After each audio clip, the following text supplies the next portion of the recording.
Thinking Aloud. Conversations on the leading edge of knowledge and discovery with psychologist Jeffrey Mishlove.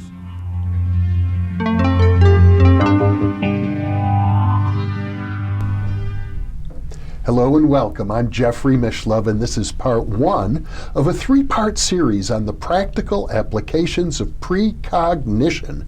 With me is Marty Rosenblatt, a computational physicist who has had a long career working in military and industrial institutions.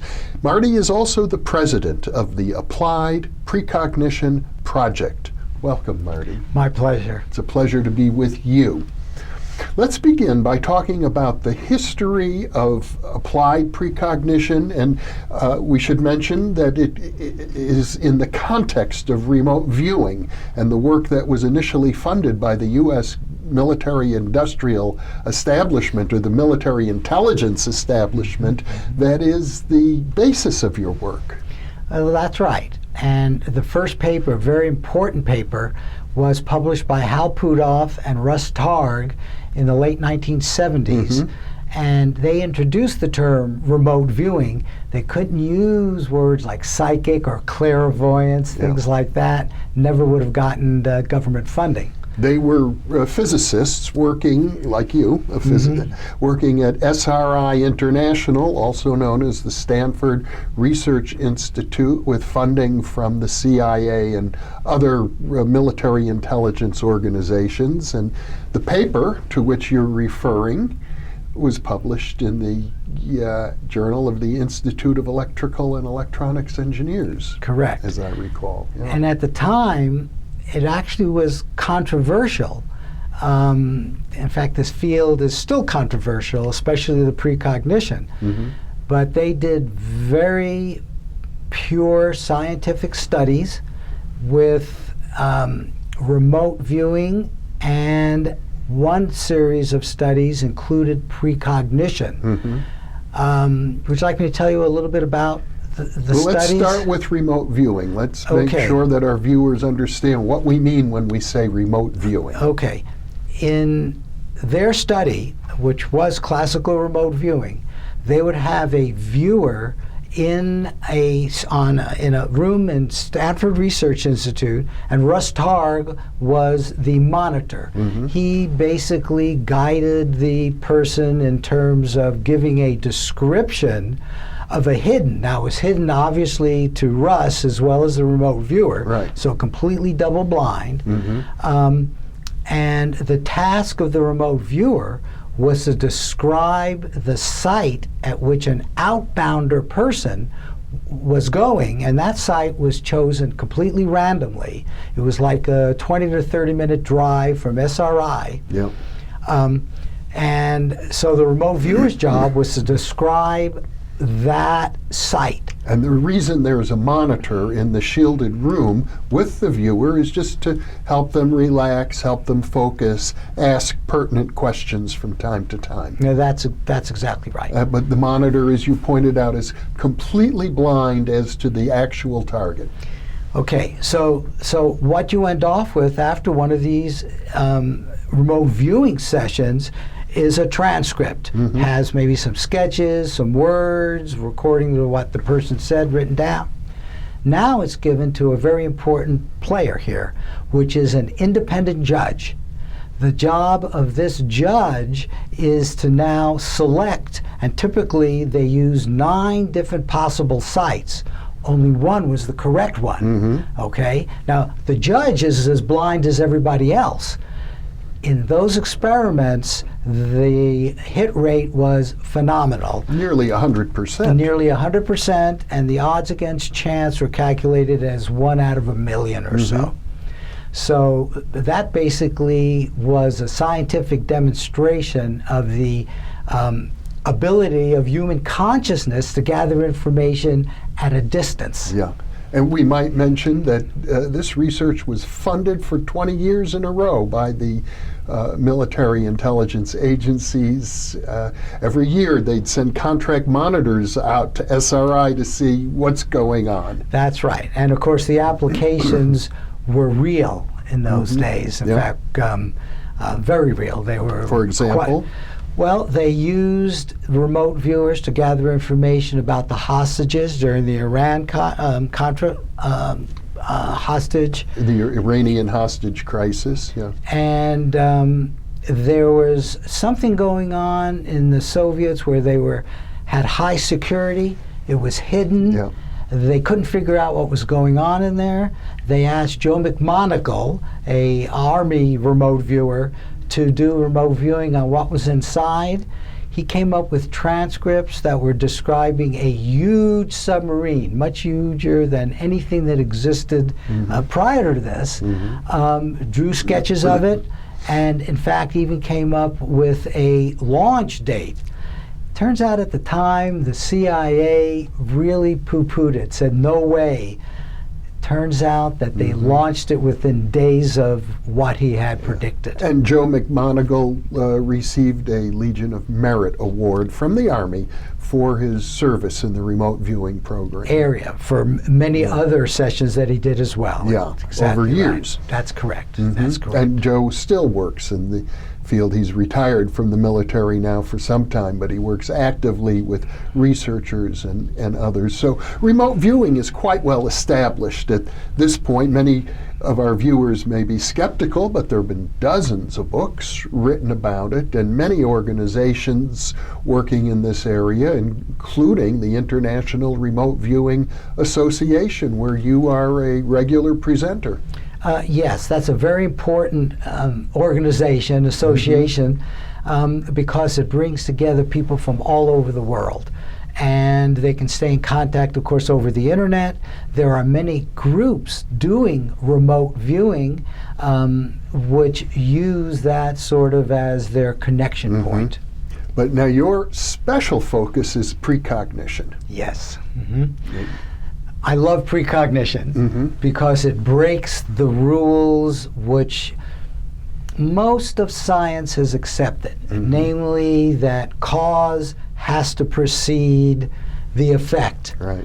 Well, precognition shows that information can effectively travel backwards in time. Which for some people is a total mystery, because they would say the future hasn't happened yet. There is no future yet from which a signal could come. And guess what? They're wrong. Eventually, just like many other paradigms of the universe we live in, that's going to have to be given up. Well, it's mind-boggling, because if the future has already happened, then what about free will? I've written a lot about that. Precognition in a society with free will. They are not contradictory, in my opinion, because we are the creators of the future in this very now moment. This present moment is the only time we can do things. And it's influenced by the past. It's influenced by the future, which we help create. But our free will is in the now. Well, in part 3 of our 3-part series, we'll go into some depth about your philosophy and the way people integrate these bizarre ideas psychologically. But for now, let's keep focusing on the history. Okay. Back to the SRI and that first paper. It turns out they got involved in precognition by accident. One of their viewers, Pat Price, one of the best viewers, was doing a standard remote viewing session where he had to wait until the viewer, in fact, would get to the hidden site. Well, Pat said, I'm tired of waiting. I know where he is going to be. And the viewer and the person taking him there, which was Hal, hadn't been there yet. Russ, as a good monitor, said, okay, tell me where they're going to be. He wrote a session, one of the best sessions he's ever done, and in fact, it was a total hit. And that was an informal experiment. After that, they did a whole formal series, which was reported in this paper. And of course, parapsychologists have been studying precognition for a long time. long before remote viewing ever appeared on the map. Well, right. Precognition goes back. Hey, the oracles of Delphi used it. It's in the Bible all over the place, so it's around. Yes, it is, but it's always been controversial, as you pointed out. Parapsychology itself, normal clairvoyance, is controversial. Correct. Precognition, even more so. And you know what? That bothers me. You're bringing it up now. It bothers me because science has followed the classical scientific approach, which is duplication, double-blind studies, having other people be able to reproduce it. It's been reproduced many, many, many times. In fact, Princeton University reproduced the results of SRI, and yet most scientists will not accept precognition as part of the universe. Dozens of published studies about remote viewing now and about precognition. I think the reason that people are so resistant isn't about the data at all, because as you point out, the data is there, but we have very strongly imbued philosophical beliefs in our culture. One of them is called naturalism, and according to the philosophy of naturalism, anything that reeks or smells of the supernatural is out of bounds. People who are naturalists assume there can be no such thing as the supernatural, and precognition may have nothing whatsoever to do with the supernatural, but people suspect that it does, and so they figure it must be all a mistake somewhere, error someplace. And that is the assumption, certainly of most scientists. I think in your normal population, I'm not sure that's true. Most people have had their deja vu experiences. People have picked up the phone and know who are at the other end. So they sort of know it's there. In fact, I think this is one of the most natural capabilities of human beings. Precognition could help you for avoiding a lion that was around the corner during our early history as human beings. So it could be very well selected for. As an evolutionary trait. Exactly. And there is no question that it exists, and it's a natural capability. And hey, that is going to be something we're going to have to evolve into as a society. Well, you've specialized in a particular research protocol called associative remote viewing, which really gets us to the heart of applied precognition. So let's describe how that works. Okay. First of all, let me mention Stephen Schwartz's name. Yes. He was the fellow, as far as I know, who invented this, the first one to use it. The basic idea is that you will remote something that you'll see in the future, which is classical. Remote view a future target. Which is classical precognitive remote viewing. So you're going to remote a target in the future. Now, this, however, is associated, so this is where the word association comes from, with an event that might have multiple outcomes.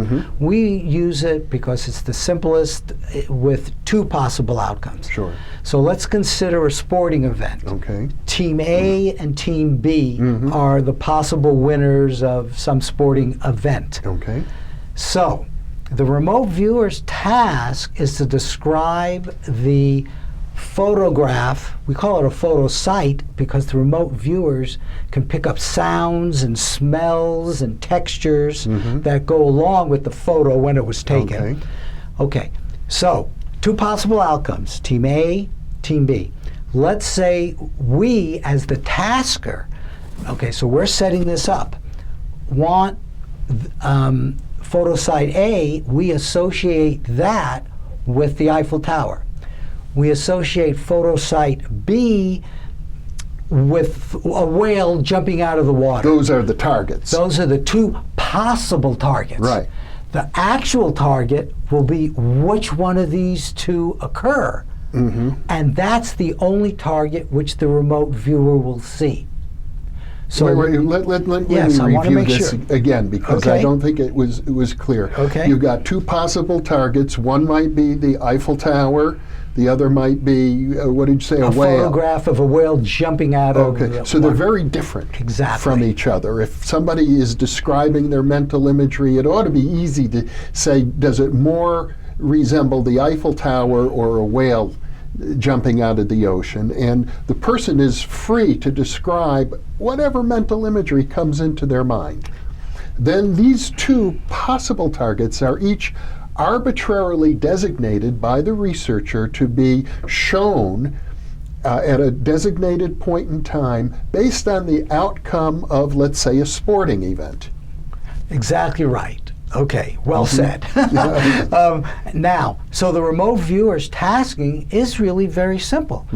Describe and sketch the target, the photo you're going to see after the game. We're going to show you this particular photo at a certain point in time. They don't even have to know about a game necessarily. They don't. Just describe and sketch the target you're going to see. Usually we associate a random coordinate with it because people do a lot of these. And it's like a folder number. Okay, so if the remote viewer says something like, ooh, I sense water, I sense action, I sense an animal of some sort, and maybe that's all. Might have some other things sketched and stuff like that.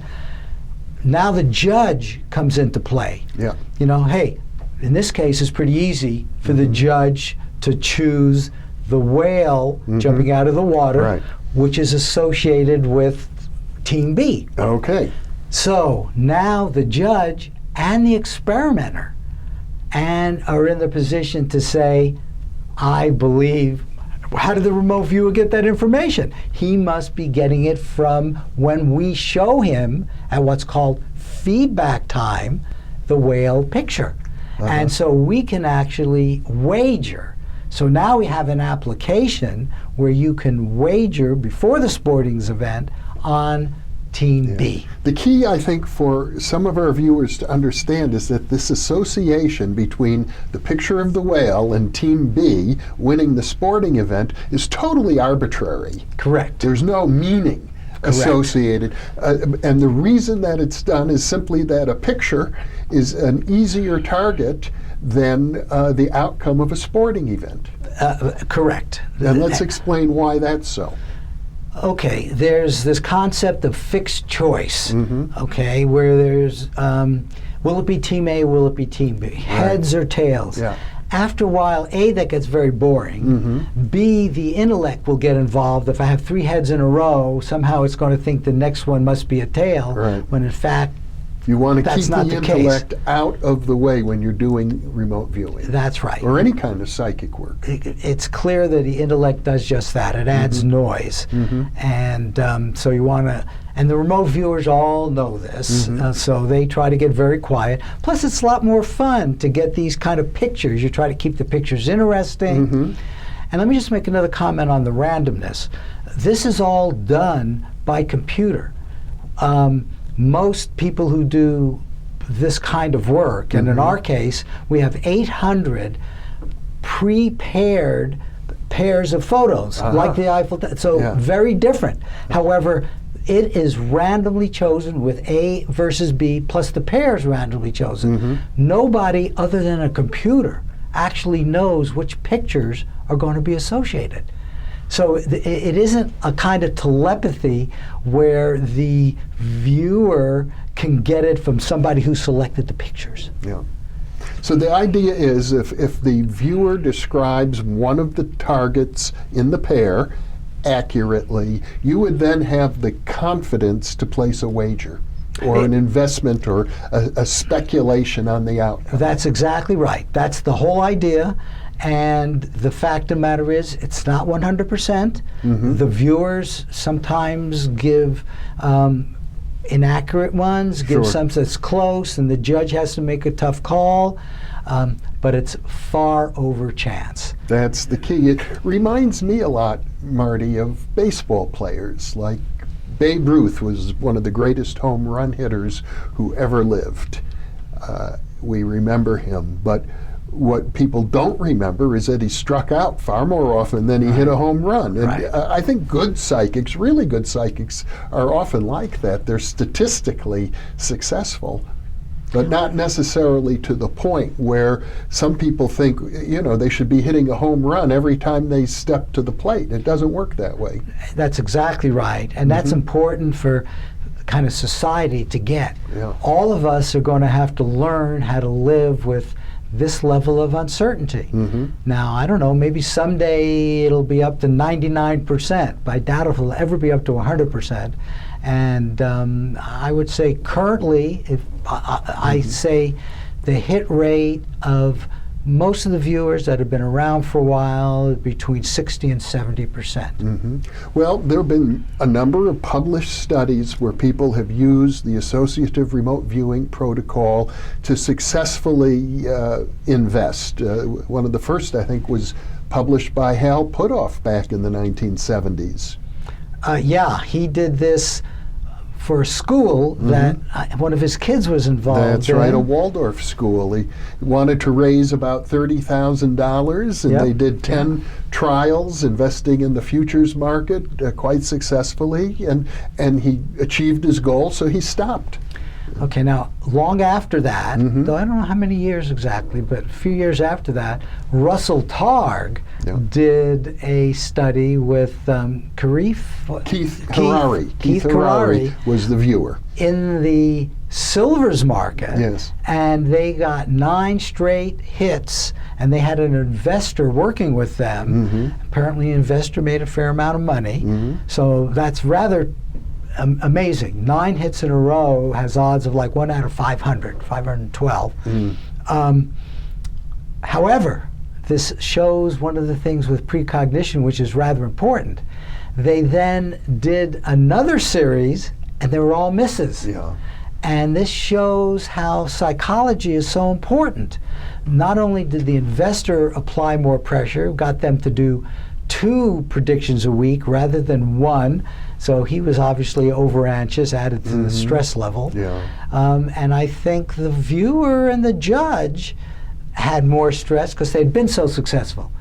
I interviewed Keith Harari many years ago about this episode, and he said that he began to feel like the goose that laid the golden egg after 9 hits in a row and profits of well over $100,000 at that point.